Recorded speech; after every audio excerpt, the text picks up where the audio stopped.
RSS కారణంగానే ఈశాన్య రాష్ట్రాల్లో అల్లర్లు. డొనాల్డ్ ట్రంప్ ఈ వ్యాఖ్యలు చేశారా? ఆర్ఎస్ఎస్ కారణంగానే ఈశాన్య రాష్ట్రాల్లో అల్లర్లు చెలరేగుతున్నాయని అమెరికా అధ్యక్షుడు డొనాల్డ్ ట్రంప్ వ్యాఖ్యలు చేసినట్లుగా ఉన్న వీడియో ఇప్పుడు సోషల్ మీడియాలో తెగ వైరల్ అవుతుంది. బీజేపీ అనుబంధ సంస్థ అయిన ఆర్ఎస్ఎస్ అరుణాచల్ ప్రదేశ్లోని తెగల గురించి డొనాల్డ్ ట్రంప్ మాట్లాడినట్టుగా ఉన్న వీడియో నెట్టింట చక్కర్లు కొడుతుంది. ఈ నేపథ్యంలో అసలు ట్రంప్ నిజంగానే ఆర్ఎస్ఎస్పై అలాంటి వ్యాఖ్యలు చేశారా అనే ఊహాగానాలు వెల్లువెత్తుతున్నాయి. సుదీక్ష కోసం రంగంలో ఇంటర్పోల్. చివరగా ఆమెతో కనిపించిన ఆ వ్యక్తి ఎవరు? భారత సంతతికి చెందిన అమెరికా విద్యార్థిని సుదీక్ష కోనంకి అదృశ్యం ప్రపంచవ్యాప్తంగా సంచలనం రేపుతుంది. ఈ కేసు మిస్టరీగా మారగా పోలీసులు పెద్ద ఎత్తున గాలింపు చర్యలు చేపట్టారు. సముద్రంలో కొట్టుకుపోయిందా లేక కిడ్నాప్ అయిందా అనే కోణంలో దర్యాప్తు చేపట్టారు. ఈ క్రమంలో అనేక షాకింగ్ విషయాలు వెలుగులోకి వస్తున్నాయి. కానీ చివరగా ఆమె మిన్నోసోటాలోని సెయింట్ క్లౌడ్ స్టేట్ యూనివర్సిటీలోని సీనియర్ అయిన జోషా రిబ్తో కనిపించకుండా పోయిన రోజు రాత్రి సుదీక్ష తనతో ఉన్నట్టు అతడు అంగీకరించాడు. బీచ్ ఒడ్డున నడుము లోతు నీటిలో మాట్లాడుకుంటూ ముద్దులు పెట్టుకుంటూ ఉండగా బలమైన కెరటం వచ్చి సముద్రంలోకి లాగింది అని రిబ్ చెప్పాడు.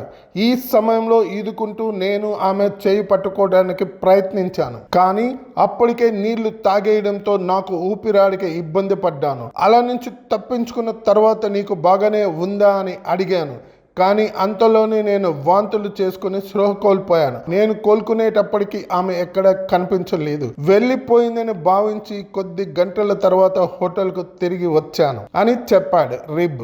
ఒక్కడే వస్తున్న దృశ్యాలు నిఘా కెమెరాలో రికార్డ్ అయ్యాయి. కాగా ఆమె దుస్తులు, పాదరక్షలు బీచ్ ఒడ్డున లభించాయి. దీంతో ఆమె నీళ్లలోనే కొట్టుకుపోయిందన్న అనుమానాలు వ్యక్తమవుతుండగా నిఘా కెమెరా వీడియోలో రిబ్ చివరగా ఉన్నట్టు వెల్లడైంది.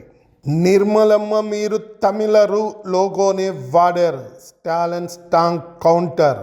జాతీయ విద్యా విధానం హిందీపై కేంద్రం తమిళనాడు ప్రభుత్వం మధ్య కొద్ది రోజులుగా వివాదం నెలకొన్న వేళ రూపాయి సింబల్ను డిఎంకే సర్కార్ తొలగించడం మలుపు తిరిగింది. అయితే కేంద్రంలోని బీజేపీ ప్రభుత్వం తీసుకొచ్చిన నూతన విద్యా విధానం ఉన్నత విద్యా ప్రమాణాలను పెంచిందే కాదని, పూర్తిగా కాషాయ విద్యా విధానం అని తమిళనాడు సీఎం స్టాలిన్ వ్యాఖ్యానించారు. కాషాయ విద్యా విధానాన్ని ఎట్టి పరిస్థితుల్లో తమిళనాడులో అమలు చేసే ప్రసక్తి లేదని స్టాలిన్ చెప్పారు. తెలంగాణ రాజకీయాల్లో ఆసక్తికర పరిణామం. కేటీఆర్తో ఎమ్మెల్సీ తీన్మార్ మల్లన్న భేటీ. తెలంగాణ పాలిటిక్స్ లో అనూహ్య పరిణామం చోటు చేసుకుంది. కాంగ్రెస్ బహిష్కృత MLC Teenmar Mallanna BRS working president కేటీఆర్తో భేటీ అయ్యారు. అసెంబ్లీ ఆవరణంలోని బీఆర్ఎస్ ఎల్పీ ఆఫీస్లో కేటీఆర్ హరీష్ రావుతో సమావేశం అయ్యారు. బీసీ రిజర్వేషన్ బిల్లుపై సభలో ప్రభుత్వాన్ని నిలదీయాలని ఆయన వారిని కోరినట్లు సమాచారం. ఈ మేరకు ఇతర బీసీ నేతలతో కలిసి మల్లన్న కేటీఆర్కు మెమోరాండం అందించారు. కాగా తీన్మార్ మల్లన్నను ఇటీవలే కాంగ్రెస్ పార్టీ సస్పెండ్ చేసిన సంగతి తెలిసిందే. ప్రభుత్వం చేపట్టిన కులగణపై తీన్మార్ మల్లన్న వ్యతిరేకంగా మాట్లాడటం, తన యూట్యూబ్ ఛానల్ లైవ్ షోలో బీసీ కులగణ సర్వే పేపర్ను తగలబెట్టడంపై కాంగ్రెస్ పార్టీ క్రమశిక్షణ కమిటీ ఆయనకు షోకాజ్ నోటీసులు జారీ చేసింది. వాటికి రిప్లై ఇవ్వకపోవడంతో పార్టీ నుంచి ఆయన్ని సస్పెండ్ చేశారు. కాగా సీఎం రేవంత్ రెడ్డి కక్షపూరితంగా తనను సస్పెండ్ చేయించారని తీన్మార్ మల్లన్న అనంతరం ఆరోపించారు. బీసీలను తొక్కేసి కుట్ర జరుగుతుందని, కులగణ మొత్తం తప్పుల తడక అని ఆయన ఆగ్రహం వ్యక్తం చేశారు. ఆ తర్వాత ప్రభుత్వంపై పలు సందర్భాల్లో విమర్శలు గుప్పించారు. తీన్మార్ మల్లన్న బీసీ వాదంతో కొత్త పార్టీ పెట్టనున్నట్లు కూడా వార్తలు వినిపించాయి. తాచుపాము కరిచిన 10వ తరగతి పరీక్ష రాసిన విద్యార్థి. ఓ వైపు జీవితంలో ఎంతో ముఖ్యమైన 10th ఎగ్జామ్, మరోవైపు ప్రాణాలని కబలించే తాచుపాము కాటు. అయితే ప్రాణాలని రిస్కులో పెట్టి మరి ఆ విద్యార్థి 10వ తరగతి పరీక్ష రాశాడు. వివరాల్లోకి వెళ్తే అనపర్తి మండలం లక్ష్మీ నరసింహపురంలోని డాక్టర్ బిఆర్ అంబేద్కర్ గురుకుల పాఠశాలలో వై నిస్సి అనే విద్యార్థి 10వ తరగతి చదువుతున్నాడు. పబ్లిక్ పరీక్షలు సమీపించడంతో శనివారం సాయంత్రం ఓ చెట్టు కింద కూర్చొని చదువుకుంటూ ఉండగా పక్కనే ఉన్న ఓ రాయిపై వేలు పెట్టడంతో తాచుపాము కాటు వేసింది. దీంతో ఉపాధ్యాయులు హుటాహుటిన అనపర్తి ప్రభుత్వ ఏరియా ఆసుపత్రికి తరలించి వైద్యం అందించారు. అయితే సోమవారం 10వ తరగతి పరీక్షలు ప్రారంభం అవడంతో ఆసుపత్రి నుంచి ఉదయం నేరుగా లక్ష్మీ నరసింహపురంలోని పరీక్షా కేంద్రానికి వెళ్లి పరీక్ష రాశాడు ఆ విద్యార్థి. సాధారణంగా పాములు పొలాల్లో, అడవులు, ఏజెన్సీ ప్రాంతాల్లో, నీటి వనరులు ఎక్కువగా ఉన్న ప్రాంతాల్లోనే సంచరిస్తూ ఉంటాయి. అయితే అడవులు క్రమంగా తగ్గిపోవటం వల్ల పాములు జనవాసాల్లోకి వస్తున్నాయి.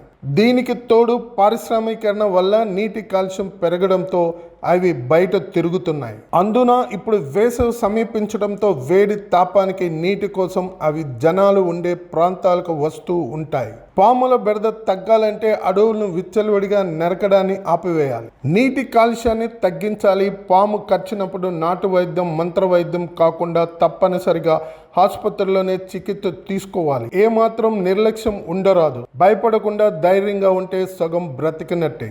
సీఎం రేవంత్ రెడ్డిని కలిసిన సినీ నటుడు ఆర్ నారాయణమూర్తి. ప్రముఖ నటుడు ఆర్ నారాయణమూర్తి తెలంగాణ ముఖ్యమంత్రి రేవంత్ రెడ్డిని కలిశారు. జూబ్లీహిల్స్ నివాసంలో ముఖ్యమంత్రి రేవంత్ రెడ్డిని మర్యాదకు పూర్వకంగా కలిశారు సినీ నటుడు ఆర్ నారాయణమూర్తి.